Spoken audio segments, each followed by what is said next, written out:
Hello everyone, welcome back to my channel mastering education today. जैसे कि हम सबको पता है, कल आप लोगों का MEG 08 का एग्ज़ाम है एंड इसमें हम बेसिकली न्यू लिटरेचर्स के बारे में पढ़ते हैं।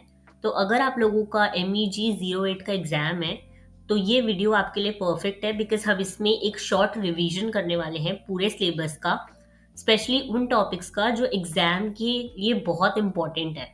इससे आपका 70 to 80% सिलेबस कंप्लीट हो जाएगा और हम लोग सारे वो टॉपिक्स पढ़ लेंगे जो कल एग्जाम में आने के चांसेस सबसे ज़्यादा है। तो अगर आप लोग MEG 08 का रिवीजन कर रहे हो तो ये वीडियो आपके लिए परफेक्ट है। सबसे पहले हम लोग पढ़ते हैं कि न्यू लिटरेचर्स होते क्या हैं इंग्लिश में, क्योंकि आपका सब्जेक्ट इसी चीज़ का आगे पीछे रिवॉल्व करता है, तो आपको पता होना चाहिए। देखो, न्यू लिटरेचर्स इन इंग्लिश का मतलब होता है वो लिटरेचर जो इंग्लिश लैंग्वेज में लिखा गया है, लेकिन ब्रिटेन या अमेरिका के राइटर्स ने नहीं, बल्कि उन कंट्री के राइटर्स ने जो पहले कॉलोनाइज्ड थे।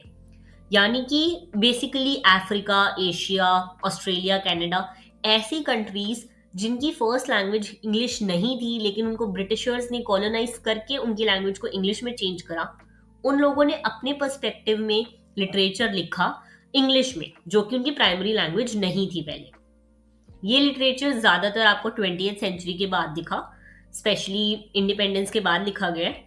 और इस लिटरेचर का मेन फोकस होता है, लोग अपनी आइडेंटिटी के बारे में बात करते हैं, कॉलोनियलिज्म का उन लोगों पे क्या इम्पैक्ट पड़ा उस बारे में बात करते हैं, और इंग्लिश लैंग्वेज को अपने तरीके से यूज़ करके वो लोग अपनी जो भी चीज़ें बताना चाहते हैं, जो उन पर हुआ था या फिर उनकी आइडेंटिटी कैसे शेप हुई, उस बारे में बात करते हैं। ठीक है, अब हम नेक्स्ट स्लाइड पर अगर मूव करें तो नेक्स्ट स्लाइड आ जाती है कि न्यू लिटरेचर्स के मीनिंग क्या है और इसका स्कोप क्या है, यानी कि इसकी पहुंच कहाँ तक है। देखो, यहाँ लिखा हुआ है मैंने सब कुछ। मैं अगर इसको आपको सिंपल लैंग्वेज में समझाऊं तो न्यू लिटरेचर्स इन इंग्लिश वो राइटिंग है जो फॉर्मली कोलोनाइज कंट्रीज के राइटर्स ने लिखी और इंग्लिश लैंग्वेज का यूज करके लिखी।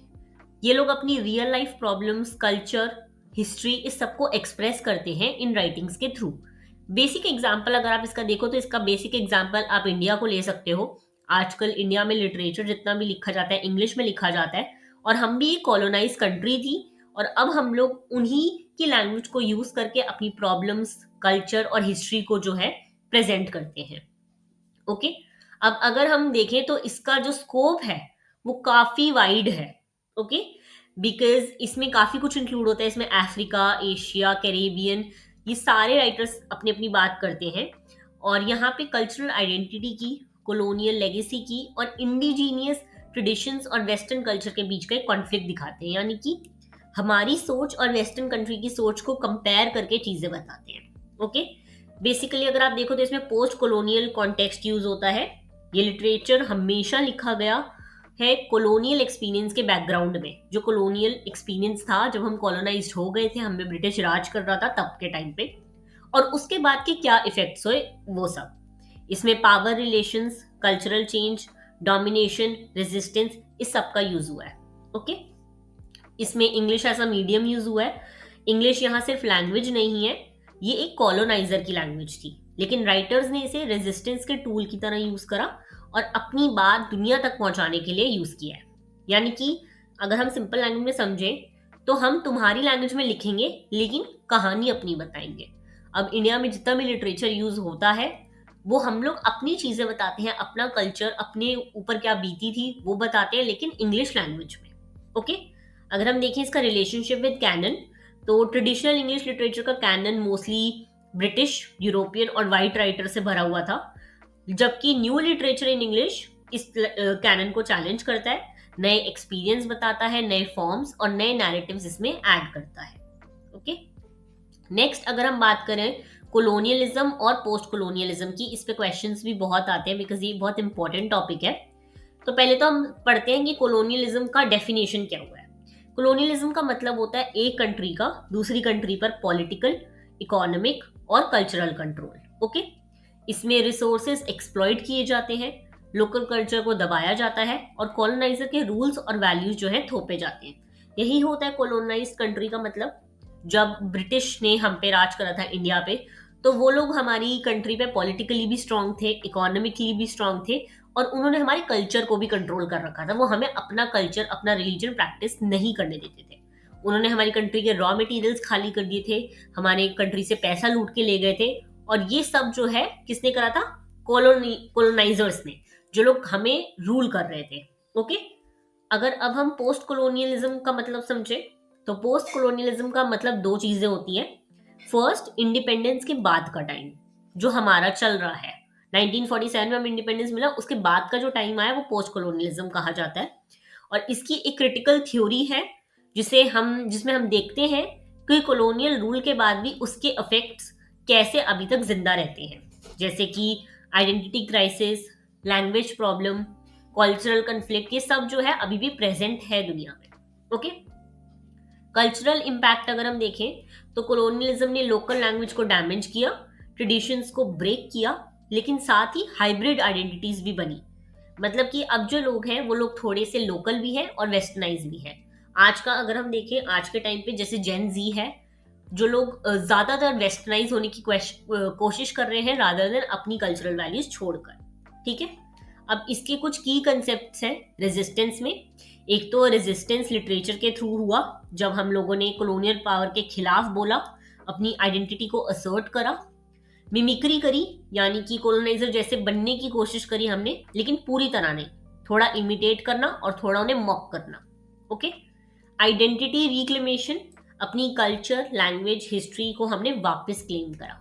तो ये कुछ ऐसे रेजिस्टेंस के लिए काम करा हमने जब हम कोलोनाइज्ड थे, तब हमने रेजिस्ट करा, उन लोगों को कॉपी करा मॉक करने के लिए, और अपनी जो है आइडेंटिटी को वापस रिक्लेम करा। ओके, नेक्स्ट अब हम आ जाते हैं कॉमनवेल्थ लिटरेचर पर। कॉमनवेल्थ लिटरेचर उन कंट्रीज का लिटरेचर है जो पहले ब्रिटिश एम्पायर का पार्ट थे।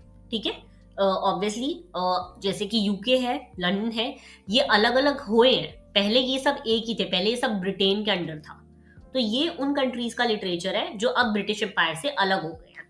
ओके, सबसे पहले देखो कॉलोनियल पीरियड था, ब्रिटिश स्टाइल इमिटेट किया उन लोगों ने, लिटरेचर कॉलोनाइजर्स के फेवर में था इस टाइम पर।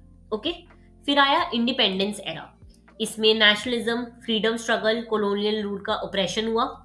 फिर आया पोस्ट कॉलोनियल मैच्योरिटी, यहाँ पे एक्सपेरिमेंटेशन, हाइब्रिड आइडेंटिटीज और अपनी स्टाइल डेवलप हुई। 1970s और 90s की बात है, जब हम ऑलमोस्ट जो है पोस्ट कॉलोनियल हम लोग हट गए थे, हम लोग ब्रिटिश के राज के अंडर से हट चुके थे। यहाँ पे हम लोगों ने एक्सपेरिमेंट करना स्टार्ट करा, काफी लोग दोनों कल्चर्स को एक्सेप्ट कर रहे थे और एक अपना लिखने का स्टाइल डेवलप हुआ।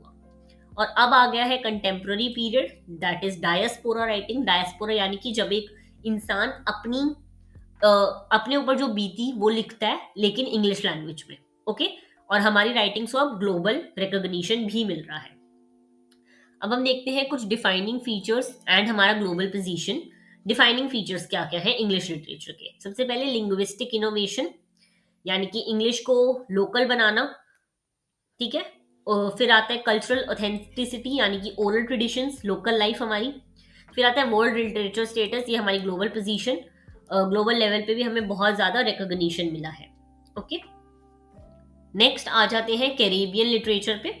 कैरेबियन लिटरेचर का अगर हम यहाँ से देखो, यहाँ लिखा हुआ है मैंने कि बैकग्राउंड क्या है, तो ये लोग जो है स्लेवरी में बहुत ज्यादा थे, कोलोनाइजेशन में थे, और इंडेंचर्ड लेबर था, यानी कि लेबर इनका इतना ज्यादा नीचे था कि इनको पे नहीं करा जाता था और इनको एक्सप्लॉइट बहुत ज्यादा करा जाता था। ठीक है, इनके लिटरेचर में हमें मेनली जो थीम्स दिखती हैं वो क्या क्या होती है? इनके में थीम्स हमें दिखेंगी डिस्प्लेसमेंट, आइडेंटिटी फॉर्मेशन और रूटलेसनेस, क्योंकि ये कहीं पे भी बिलोंग नहीं करते थे। ओके, अब इनके अगर हम थीम्स देखें तो डायस्पोरा माइग्रेशन, अफ्रीका से स्लेवरी, ब्रिटेन अमेरिका माइग्रेशन, ये सब। उसके बाद कल्चरल हाइब्रिडिटी, ऑब्वियसली लोग जो अफ्रीका में रहते हैं वो सिर्फ अफ्रीकन से नहीं, यूरोपियन एशियन कल्चर्स का मिक्स है। हिस्टोरिकल मेमोरी, स्लेवरी और प्लांटेशन सिस्टम का ट्रॉमा उनका, ये सब दिखता है।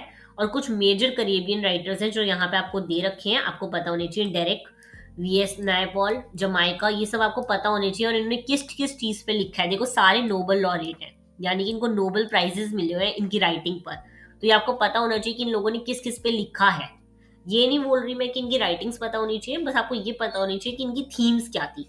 यहाँ पे मैंने ऑलरेडी दे रखी है थीम्स, ये सारी पढ़ के चले जाना। ओके, नेक्स्ट अब हम आते हैं अफ्रीकन लिटरेचर पर। अफ्रीकन लिटरेचर का मतलब होता है, अगर इंग्लिश में ये लोग लिखते हैं तो ये इंडिपेंडेंस मूवमेंट्स के टाइम स्ट्रांग हुई थी। इसमें एक तो लिबरेशन नैरेटिव्स दिखते हैं हमें, यानी कि फ्रीडम स्ट्रगल की स्टोरीज बहुत है यहाँ पर। ट्रेडिशन वर्सेस मॉडर्निटी की बात करते हैं, पुरानी कल्चर की वर्सेस मॉडर्न लाइफ की। कॉलोनियल इम्पैक्ट दिखता है हमें कि कॉलोनियलिज्म के साइकोलॉजिकल और सोशल इफेक्ट्स सारे। और यहाँ पे कुछ मेजर राइटर्स दिया हुआ है, शिनुआ और वोल, ये तुम्हें पता होनी चाहिए, इनकी थीम्स वगैरह यहाँ दे रखी है। एक तो इनकी फेमस चिनुआ की फेमस जो बुक है वो है थिंग्स फॉल अपार्ट, और वोल की जो फेमस है, इन्होंने लिखा है माइथोलॉजी पर और पॉलिटिक्स पे। ये सब आपको पता होना चाहिए, पेपर में पूछा जा सकता है कि अगर कोई भी तुम्हें राइटर का नाम दे दे तो तुम्हें थीम्स वगैरह पता होनी चाहिए, ताकि तुम एक कॉमन आंसर लिख सको। ओके, नेक्स्ट आ जाते हैं इंडियन राइटिंग इन इंग्लिश। ये तुम्हें पता होगा, काफी हम लोग ऑब्वियसली तुम लोग अगर मास्टर्स इन इंग्लिश करो तो तुमने काफी बुक्स वगैरह पढ़ी होंगी, तो उसमें होता है Indian writing in English. Indian English literature जो है, इसमें एक तो कॉलोनियल रेजिस्टेंस से ही शुरू हुआ और आज ग्लोबल लेवल पे फेमस है ये, ठीक है। इनकी थीम्स में हमें नेशनलिज्म एंड इंडिपेंडेंस का बहुत दिखता है, फ्रीडम स्ट्रगल, नेशन बिल्डिंग, ये सब। ट्रेडिशन एंड हेरिटेज, यानी कि इंडियन फिलोसफी पे काफी लिखा हुआ है, रिलीजन पे, कल्चर पे, इस सब पे। मॉडर्निटी एंड चेंज पे, that is urbanisation, social change, इस सब पे। डायस्पोरा एक्सपीरियंस, फॉरेन कंट्रीज में रहने वाले इंडियंस अपने लिखते हैं इंडियंस के बारे में। और linguistic landscape, English versus regional language का डिबेट। ठीक है, ये सारे थीम्स है जो हमें इंडियन राइटिंग इन इंग्लिश में दिखते हैं। ओके, देखो, Indian English literature has achieve remarkable global success. ये कुछ फेमस राइटर्स हैं जिनके नाम तुम्हें पता होने चाहिए, ठीक है। इन्होंने बहुत सारे बुकर प्राइज और ये सारे प्राइजेस जो है जीते हैं, और इनकी जो लैंग्वेजेस है, लिटरेरी लैंग्वेज असली ये थी, और ये इंग्लिश में लिखते हैं आप। ओके, नेक्स्ट अब हम आ जाते हैं ऑस्ट्रेलियन लिटरेचर पर। ऑस्ट्रेलियन लिटरेचर में हमें लैंडस्केप एंड आइडेंटिटी के थीम दिखते हैं, यानी कि आउटबैक, बुश, कोस्ट आइडेंटिटी, ये सब दिखता है। इंडिजीनियस कल्चर पे बात करी इन्होंने, यानी कि एबॉर्जिनल राइटर्स अपनी कहानी जो है वापस बताने की कोशिश कर रहे हैं। पोस्ट कॉलोनियल पे सपने ही लिखे हैं, ऑलमोस्ट जितनी भी कंट्रीज के राइटर्स होंगे वो पोस्ट कॉलोनियल लिखते ही हैं, क्योंकि कॉलोनाइज कंट्रीज से हैं, ठीक है। उसके बाद मल्टी कल्चरल ऑस्ट्रेलिया, अपना इमिग्रेशन डाइवर्सिटी के बारे में बताया। और ये कुछ ऑथर्स है जो हमें पता होने चाहिए, पैट्रिक वाइट, थॉमस, सैली, टिम मिंटन, ये सब पता होने चाहिए इनकी। देखो, नोबल लॉरेट जो है ना, पैट्रिक वाइट, ये बहुत फेमस है, क्योंकि देखो जो भी नोबल लॉरेट होगा वो उस कंट्री के लिए बहुत फेमस होगा, तो इनकी थीम्स वगैरह प्लीज पढ़ के जाना। नेक्स्ट हम आ जाते हैं कैनेडियन लिटरेचर पे। इनकी थीम्स में हमें मल्टी कल्चरलिज्म दिखता है, क्योंकि बहुत सारे डिफरेंट कल्चर्स रह रहे हैं यहाँ पर।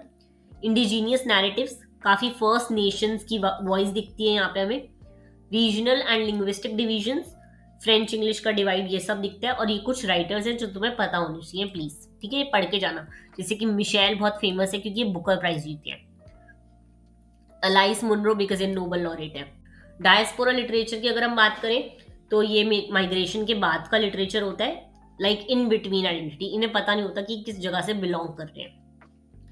यहाँ पे हमें डिस्प्लेसमेंट दिखेगा, घर से दूर रहने का। आइडेंटिटी नेगोशिएशन दिखेगा, यानी कि दो कल्चर्स के बीच बैलेंस बनाना। हाइब्रिडिटी दिखेगा, न्यू आइडेंटिटीज का मिक्स, ये सब, ठीक है। तुम्हें कुछ राइटर्स के नाम पता होने चाहिए, यहाँ पे दे रखे हैं। तो एक तरह MEG 08 का सारा रिवीजन मैंने इस वीडियो में करवा दिया है, मोर देन इनफ है। कल के पेपर के लिए 70 to 80% तुम्हारा सिलेबस कवर हो गया है। अगर तुम्हें ये PDF चाहिए हो तो नीचे कमेंट कर देना PDF, और मैं तुम्हें इसका लिंक भेज दूंगी। All the very best for your exam tomorrow. मिलते हैं नेक्स्ट वीडियो में।